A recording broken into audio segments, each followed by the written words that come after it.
Welcome to Tilly's Trans Tuesdays. Let's wrap up our discussion on trans folks and physical contact, which means, we're going to talk about sex some. In Trans Touch 3, sex and being touch-starved.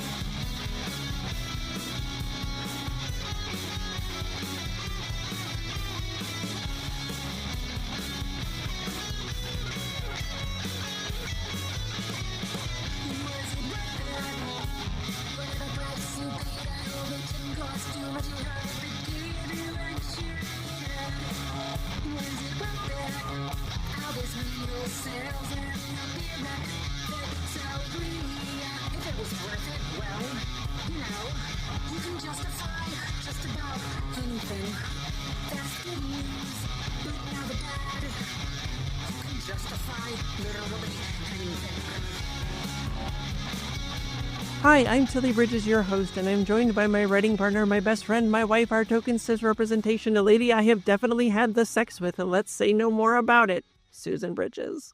Hello. Why did you do this? I try to tie your intros into the topic and... Wow. Okay. Well, you sure did. Well...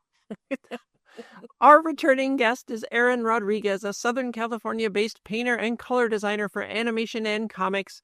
She's worked on shows like Praise Petey in the upcoming King of the Hill series, as well as colored stories for The Loud House and Los Casagrandes for Paper Cuts graphic novels.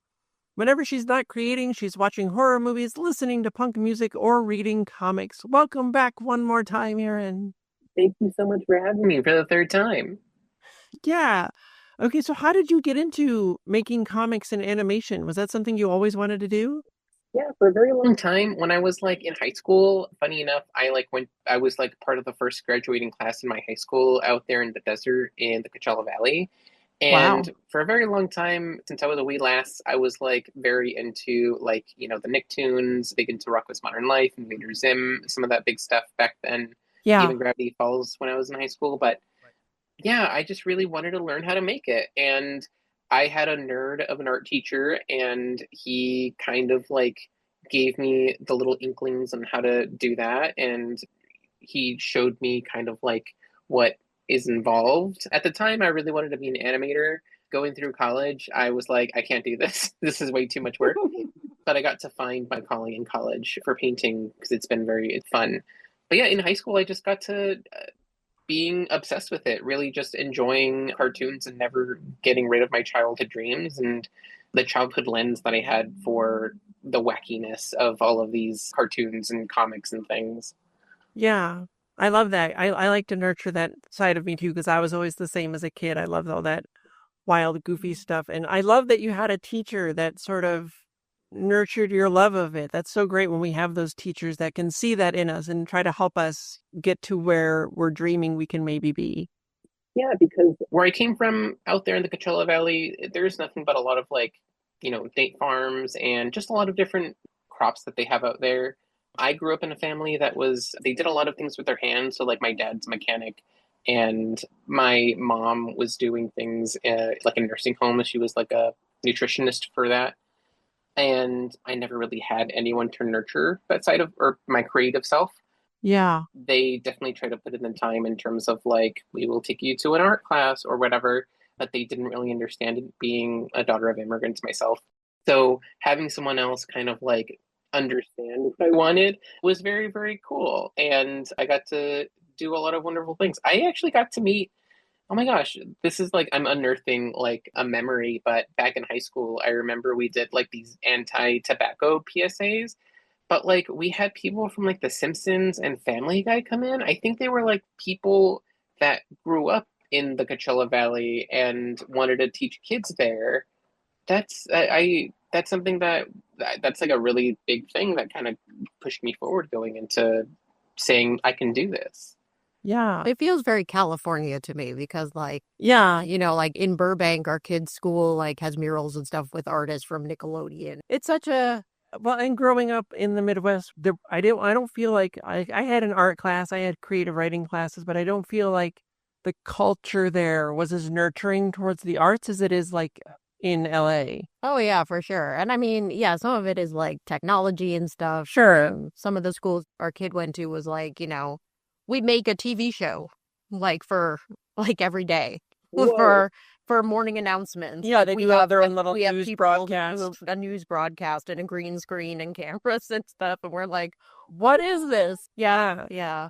But yeah, I didn't have anybody when I was a kid that nurtured my creative side at all. Not either of my parents. Yeah, it was like so far away, like to think about. Like we didn't even know people like, how do you even do any of this stuff? Yeah, I had no idea. No. How does one become a writer for television? I had no idea. Yeah. Meanwhile, the student handbooks in schools here are like, here are the rules for child actors. And you're like, wow, okay. Or they're like, there's going to be, shoots here sometimes. Will you like sign off on your kid's likeness in case he shows up in the background? Like stuff like that. Yeah. And they always got mad at us because we would say no. They would say no. And they hated that. Right. Man, they were. Yeah. And then if there's ever a shoot at the school, they have to be sure he's not in any of the shots.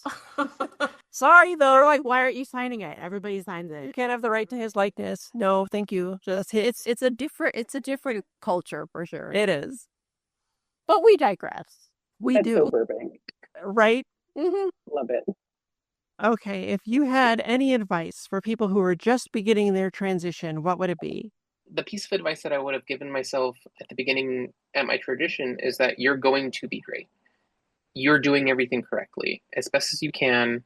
There are going to be hurdles. Unfortunately, Sure. There's always going to be hurdles, but you are going to do it well. People are still going to love you, and you're going to fortify even more relationships than you had previously. So just do it.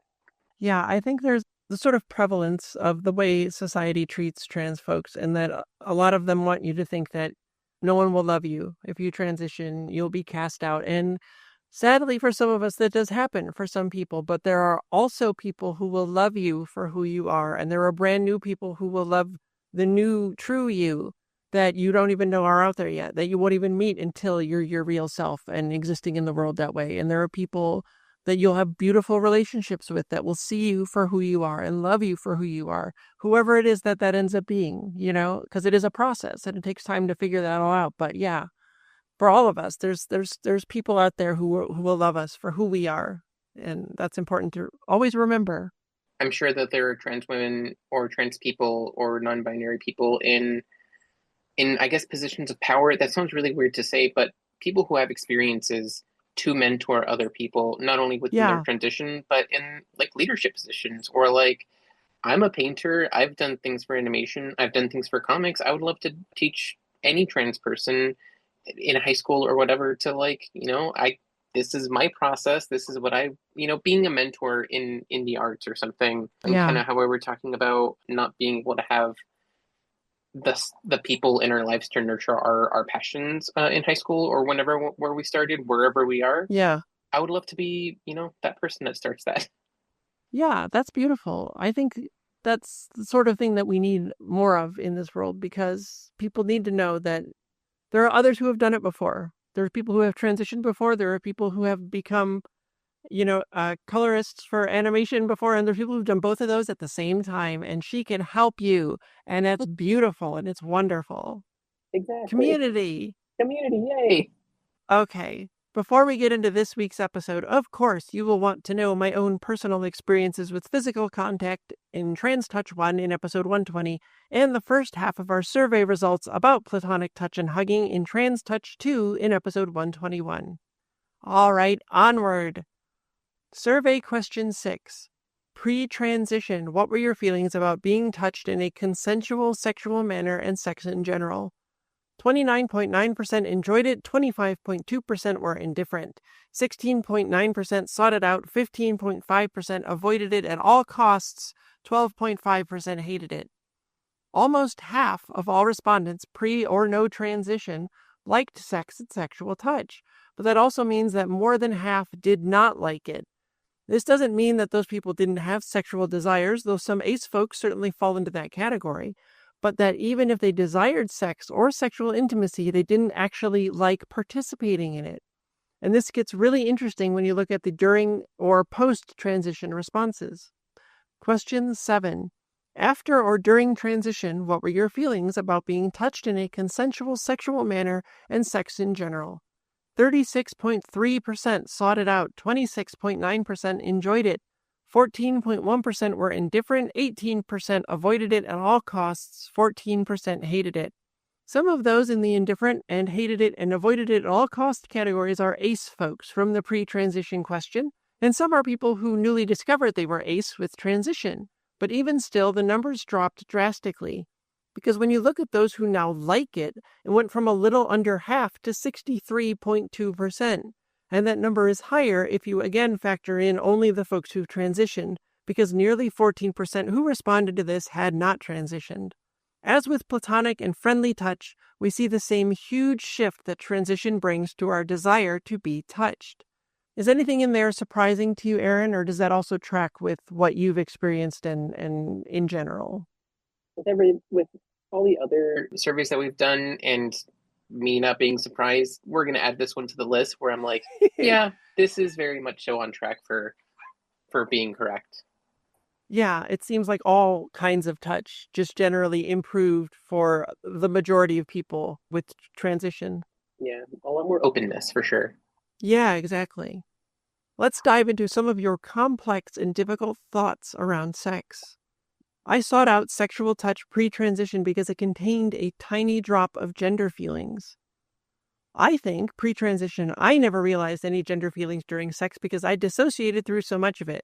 But if I had any, I suppose it would have made me feel like I was being seen, perceived, and appreciated for being a man, and that was the last thing I ever wanted, hence the dissociation. One of my reasons for not transitioning has been a fear of losing desire for touch and sex. That can definitely happen when you change the hormones in your body if you medically transition and utilize HRT as part of it. I talked about that in episode 110 of this show. But it can also go in the other direction. A good doc, easier said than found, can help you navigate that and hopefully help you find what's right for you. Pre-transition, my body disgusted me to such an extent that I couldn't bear any physical contact. The idea of someone having sex with me would have meant that they were attracted to me physically, which would have been misgendering and felt wrong. I think that's where I was, except my sex drive was so strong I couldn't really ignore it. So again, I just dissociated through all of it. It wasn't until well after HRT brought my body and cognitive patterns into alignment and some pretty hefty therapy work that a lot of the shame and stigma around seeking consensual sexual pleasure went away. That's not to say everything is perfect, because it's not, but the quantity and quality have increased greatly. It's wild to think about how much societal norms encourage us to effectively cut off and hide a major facet of identity, and incredibly empowering to finally be in touch with that part and be accepted not just despite it, but also because of it. Pre-transition, all touch made me confused. At the time, I would have said that I liked sex, but learning about what sex is for other people, that pleasure and desire aren't just words, about how forced I felt to engage in hetero-style sex, I had to sexualize all touch to get past my discomfort, which meant I couldn't touch men at all. It also made me not touch my own children. I felt confused and uncomfortable pre-transition. Now I don't. Now I desire social and affectionate touch. I do not know what I think about sexual touch, since everything I thought about sex was wrong. Since trying to understand sex in a male body in a male role resulted in intense dissociation. I think that there is the possibility that I could learn to experience sex once I can accept myself and my body as feminine, but it's so effing scary. And that is heartbreaking to think you couldn't even touch your kids. Sex in particular changed the most for me. I never hated it or anything, but I just never liked it. I'd perform because my partner enjoyed it, but it always felt like a service to them and never really something I got much out of other than enjoying their enjoyment. Now it is pure fireworks with the same partner and solo. I have actually worse experiences with sex post-transition, which seems to be a rarity from what I've seen other trans women talk about. My problem is that the hormones pretty much completely disabled my penis, and I actually liked that part of me. I have no desire to have bottom surgery, but the same hormones that help me deal with the secondary sexual characteristics that cause me such gender dysphoria also suppressed the primary sexual characteristic, which I wanted to continue functioning. And that is just a particular kind of frustration that I haven't really seen anyone else struggling with. Let me just say that I know a whole lot of trans people, and while it may not be super common, you are also not alone in liking that part of your body and wanting it to remain functional. Transmedicalism, which you can learn all about in episode 60 of this podcast, and gender essentialism will tell you that's wrong, but those things are full of shit. You can be however you want to be and however feels right for you. A good doc, again, so much easier said than found, might be able to help you get to where you want to be. Don't be afraid to look for as long as it takes to find one who will listen to you. I'm transmasc, and although I've always enjoyed sexual touch, I've been telling partners that my chest is off limits for years, even since before I began thinking of myself as trans or even non-binary. I did not have conscious thoughts about why I didn't want that, just a frequent physical sensation like nausea when I was touched.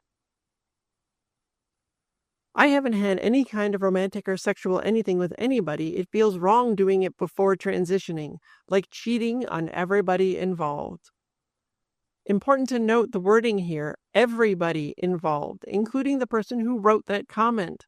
It was actually partly the same for me because I wasn't really who the world or my sexual partners thought I was, and I wasn't even me to myself. And here's a couple of folks who had the opposite reaction to sex than the majority. Sex was the only time I didn't hate my body. Taking care of my spouse during sex was the only time I felt my body was doing something right. It didn't matter that I hated the shell I was in. During sex, that was when I could banish the gender dysphoria away from my head. I didn't realize it was gender dysphoria for a long time, but sex was when I was able to quiet the trouble in my head. Before transition, I enjoyed sex when it was with someone I had an emotional connection to. There were some times where I engaged in sex activities with people I didn't have that connection with, and oftentimes was very difficult for me in ways I couldn't explain. I think the emotional connection could bypass dysphoria, but when it wasn't there, dysphoria was all I had. I think those sound almost similar to dissociating, only rather than disconnecting from everything entirely, you were simply disconnecting from physical parts of it to hone in on the emotional or your partner, and that was enough to keep the bad stuff at bay. It is fascinating all the different ways that trans people deal with this. All right, question 8. Pre-transition, would you describe yourself as touch-starved, longing for more physical contact than you were getting? 58.7% said yes. 41.3% said no. This one is pretty straightforward, with more than half of trans and non-binary folks who took the survey saying they weren't getting as much touch as they wanted. Question 9. After or during transition, would you describe yourself as touch-starved, longing for more physical contact than you were getting? 53.7% said yes, 32.4% said no, 13.9% had not transitioned. These numbers look somewhat similar to the pre-transition numbers, but when you pull out those who haven't transitioned or will not be transitioning, you see a much bigger shift. 194 respondents said yes, they were touch-starved, to 117 who said no. That's 311 respondents, which means 62% of those said yes, they were touch-starved, and 38% who said no. The numbers are still similar, though we see perhaps a surprising upswing in trans and non-binary folks saying they feel touch-starved during and after transition. My feeling on this is that it's due to us being so much more aware of ourselves now and our needs and all that we've been missing, that more of us have realized all the touch we've wanted but haven't gotten. Let's see what people had to say about being touch-starved. I was extremely touch-hungry pre-transition, but felt so uncomfortable in my skin that I projected that feeling onto others and assumed that they also were uncomfortable with me touching them. And so my exact feelings are hard to place on a loved it or hated it scale because frequently it would be both at the same time for different reasons. When I started having sexual relationships with women, still pre-transition, it was always touch-starved but sought out a lot of physical touching, always wanting to cuddle and hold hands. Sometimes downplayed these feelings slightly, asked for less than I wanted so as to not seem weird. After transitioning, I still craved touch the same amount, but now I was less ashamed of seeking it out. because it's considered more socially appropriate to be a cuddly, huggy girl than it is to be a cuddly, huggy boy. I'm only slightly less touch-starved now because I have a similarly touchy and cuddly girlfriend who can't get enough of me either, but every time she's not around, most of all, I miss her touch. A few months before HRT, around the time I finally accepted myself as trans, I also got into a relationship. This basically solved the touch-starved part. I don't think it's a coincidence the acceptance and the relationship happened around the same time, as in acceptance allowed me to open up. And here's a couple on the pressing need to fill the void we lived with for so long. Would still consider myself feeling touch-starved, but only because in transition I want more, as if making up for lost opportunities. Before, I could enjoy physical contact, mostly sex, less so non-sexual touch, but there was rarely any feeling of emotion behind it. I was too alienated from my own body to even feel touch-starved. Having transitioned, I can feel so much more deeply, both physically and emotionally. I often feel extremely touch-starved, like I'm trying in vain to make up for all the years of physical and emotional affection I missed out on before I came out, like there's an invisible barrier between me and the people I'm around. Yeah, that's right on the money for me. I'm so much more aware now of all that I missed out on, and I need to fill that well, but there might not be enough hugs in all the world. What are your thoughts on that, Erin? The seemingly large numbers of us that are feeling touch-starved. Do you feel that way too? Does it surprise you? When it comes to like just sexual touch and it being touch starved, definitely Yeah. doesn't surprise me because I when I think of myself as pre-transition Erin, it was just much more different. I would say it's closer to the disassociative feeling in terms of like not feeling full, like trying to fill the void Yeah. as, the role as a man, I guess. And then like going through with emotions and, I felt those feelings and the sex happened and that's kind of it. But as of Yeah. now, it's not necessarily filling a void as much as like, ooh, like this, being on HRT for so long now, and my body's reacts differently to all these things. It's just much more. It's much more of a different experience, I guess. It is feeling better in my own body, and it is definitely feeling that connection with my now partner. And I'm not expected to sort of necessarily have a role, but it's just Sure. Yeah. I think there are very different expectations too that most people have, including our own selves, based on, just growing up in this society of the role that you're supposed to perform or take on during any kind of sex based on your perceived gender, right? And how you're supposed to act and what you're supposed to do. And so it's very different. Well, let me ask you, as PG-13 as you can discuss it, my lovely wife, how has it changed, do you think, between us with my transition?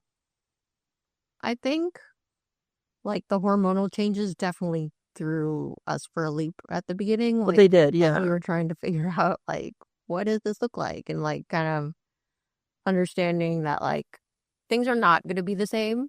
Right. But we don't exactly know how it's all going to turn out in the end. True. That was hard to know at the beginning, like, because everything was still changing so much that I didn't know where I was going to end up or where my body would end up, and then, it's a very physical thing. And your feelings changing. Yeah. And the hormone levels changing and messing with your emotional state on top of it. Yeah. And like trying to. So yeah, it was just a big adjustment, really. Just being like, okay, we don't know what this is going to look like, but we'll just. For you, though, is there a big difference in our sexy times together between now and before? Because before, when I was perceived as a man, or even thought I was way back when, and now, like, is my role in it all, like, have you noticed a big shift? Is it really different? Is there any way you can describe it? I'm just curious and fascinated. I think you're more accepting of having a good time, I guess. You think I didn't want to have a good time before? Well, sometimes you'd feel conflicted. Oh, yeah. Weird. Oh, yeah. Or all the time. Yeah. You had a hard time dealing with that side of things, I guess. Sure. And for a long time, you didn't know why either. Yeah. So it's definitely like you don't feel so torn about it. Yeah, because I'm not. because you're not. So I guess That's maybe fascinating. interesting. Yeah, that's really cool. I'm glad that comes across, that I feel better about it now. I mean, yeah. Yeah. Okay. I didn't mean to put you on the spot. I was just curious. Since we're talking about it, I noticed. But it's funny that you say it that way too, where it's like having those conflictions. Yeah. Talking about it and reading all these stories, I'm like, yeah, I think I did have some of those feelings during sex, but I didn't really I didn't really think, put two and two together, one and one together, whatever. Yeah. That it was like, oh, this is probably dysphoria towards sex. Right. And now I do definitely think that it was trying to fill a role, masculine, dominant, whatever kind of role, and now Yeah. being the way that I experience things, I guess I'm also much more open to, having a good time with my partner, and it is just like not as there's not a lot of pressure, I guess, if that makes Yeah. sense, because there being, having that other role or whatever and not feeling in your body about it, it does feel, it feels wrong, I guess. Yeah. And again, this is me trying to sort of go back into my past and kind of see how I felt about it. And I think that's kind of like the best way to put it. It felt wrong about it. And now it's just HRT's made me feel much more different about my body, and I feel much more accepting about everything, as, I accept everything as it comes. It's so much more easier. Yeah. Yeah. I think that you hit right on it there with like the role. Like you felt like, well, this person thinks I'm a man and the world sees me as a man, and I guess I'm a man, so I have to do what the man does, and I don't want to do that though, and I don't want to be perceived that way. And so even if while at the same time you may be having those sexual desires, and so it's such a messed up place to be. So it's a really hard, complicated thing. I think of like now with HRT, everything makes a little bit more sense. Yeah, exactly. Well, there you have the data I collected and the fascinating and thought-provoking responses that you all shared. Thank you to everyone who took the survey and was so open, honest, and vulnerable about a difficult topic to discuss. Nothing will ever change for us, for any of us, if we don't talk about these things. And over time, I noticed a definite pattern in all the trans people I know, both online and in meet space, and knew it was something I needed to discuss so that maybe things will change for us for the better. I want to close with 2 more comments folks left me. Here's the first. I never imagined that being in touch with my body rather than ignoring it and disassociating from it could feel so good. It does. This questionnaire actually quite helped me process, solidify, and crystallize these thoughts. Thank you. And if that isn't just the greatest thing, it always moves me when people reach out to let me know these essays have helped you, whether personally in figuring things out and explaining how you feel or what you're dealing with to people in your life, or in any of 100 different ways. That the survey itself could do that never even crossed my mind, and that alone makes running the survey and compiling and sifting through the replies worth it. And here's the last one. Thank you for the work that you do. No, stop, you're going to make me cry. It's too late. All I ever wanted was to use what I have to do what I can to help. And if I'm doing that, then it's a job well done. I couldn't have done it without all of your help. So truly, I thank you all again. And thank you for being here, Erin, and being willing to talk about this very difficult and complex topic with us. Thank you for having me on, and thank you for everything that you do. I see everything that you do online, and you're a magnificent person and writer, and yeah, Aw, I love it. you're so sweet. Thank you. I will pay you lots of money next time I see you.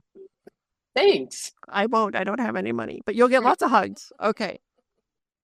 What we've discovered in your survey responses is not only that trans folks are as widely varied as cis folks, like I've said a million times before, but that when you look at the macro level, a whole lot of trans people need a whole lot more of people touching us, holding us, seeing us, and letting us know that we're loved for who we are. Hug a trans person every chance you get if they consent. We need them now more than ever. Tilly Bridges, end transmission. Tilly's Trans Tuesdays is hosted by Tilly Bridges and Susan Bridges, with audio editing and sound mixing by Jillian Morgan. The written essay version of this week's topic and all past topics is available at Tillie'sTransTuesdays.com. Special thanks to Daisy and Jane for the use of Sorry Not Sorry as our show's theme music. Please stop by and show your support at daisyandjane.bandcamp.com and soundcloud.com/daisyandjane. You can find me at Tilly Bridges on Blue Sky and on Mastodon at tillybridges at mastodon.social, and you can find Susan on those at Susan L. Bridges. You can find Jillian at Audio Jillian on Blue Sky. You can join the Tillyverse Discord server by following the link at the very bottom of Tillie'sTransTuesdays.com. We hold regular watch parties for the Matrix films and other trans movies where I do a live Q&A, and it's blossomed into a wonderfully supportive, compassionate, kind community of friends. We'd love to have you join us. If you'd like to keep up with all the writing that Susan and I do, you can sign up for our newsletter at birdguestbroadcast.com. If you enjoy this show, please take a moment to leave us a rating on Apple Podcasts. The largest segment of our listeners find the show there, and more reviews equals a higher profile, which means it will reach more of the people who need it. Thank you for your support. For more information, visit pendantaudio.com. Thanks for listening.